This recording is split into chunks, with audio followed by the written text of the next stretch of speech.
Top 9 बातमी। पूरस्थितीमुळे शेतकऱ्यांच्या कर्जवसुलीला वर्षभराची स्थगिती। जिल्हा मध्यवर्ती बँकेला ही कर्जवसुलीला स्थगिती देण्याचे सरकारचे आदेश।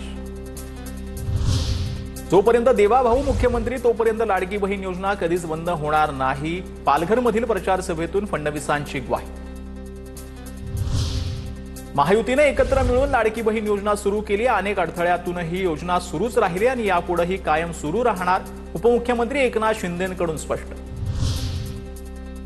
लाडकी बहीण योजनेसह शेतकऱ्यांच्या कोणत्याही योजना बंद होणार नाही, तर कमळाचं बटन दाबल्यास लाडक्या बहिणींना 1,500चे 3,000 करण्याचा प्रस्ताव येईल। अंबड नगर परिषद निवडणुकीच्या प्रचार सभेमध्ये भाजपचे आमदार नारायण कुचे यांचं वक्तव्य। आयआयटी बॉम्बेवरून राजकारण पेटलं। केंद्रीय मंत्री जितेंद्र सिंह यांचं विधान सरकारच्या मानसिकतेचं प्रतीक। मुंबई संदर्भात पोटात साचलेली मळमळ बाहेर। राज ठाकरेंकडून समाचार, मनसेकडून आयआयटी मुंबईची बॅनरबाजी। जितेंद्र सिंहांविरोधात मनसेचे बॅनर पोलिसांनी हटवले। बॅनर हटवल्यानंतर पदाधिकाऱ्यांचं शिष्टमंडळ पोलीस ठाण्यात गेलेलं होतं। पोलिसांनी बॅनर हटवल्याप्रकरणी निवेदन देण्यात आलंय। बॅनर का हटवले, मनसे पदाधिकाऱ्यांना पोलिसांना सवाल केला। आयआयटी बॉम्बेचं मुंबई करण्यासाठी केंद्राला पत्र पाठवणार। आयआयटी बॉम्बेच्या नावावरून वादानंतर मुख्यमंत्री फडणवीसांची माहिती। मुंबईच्या निवडणुका येतात तेव्हा त्यांना गुजरात दिसतं। चंद्रशेखर बावनकुळेंची नाव न घेता राज ठाकरेंवर टीका। मुंबई महाराष्ट्राची आहे आणि राहणार, चंद्रशेखर बावनकुळेंचं विधान। शिंदेचे आमदार संतोष बांगर हातवाऱ्यांनी पुन्हा एकदा वादात। भाजप आमदाराबद्दल बोलताना बांगरांनी केलेला इशारा वादात। याआधी विरोधकांवर, आता सत्ताधारी भाजप आमदारांवरच वादग्रस्त टीका। तर आता पाहूयात दिवसभरातील राजकीय टॉप 9 बातम्या। फडणवीस संविधानाला फासावर चढवणारे जल्लाद। हर्षवर्धन सकपाळांची पुन्हा मुख्यमंत्री फडणवीसांवर विखारी टीका।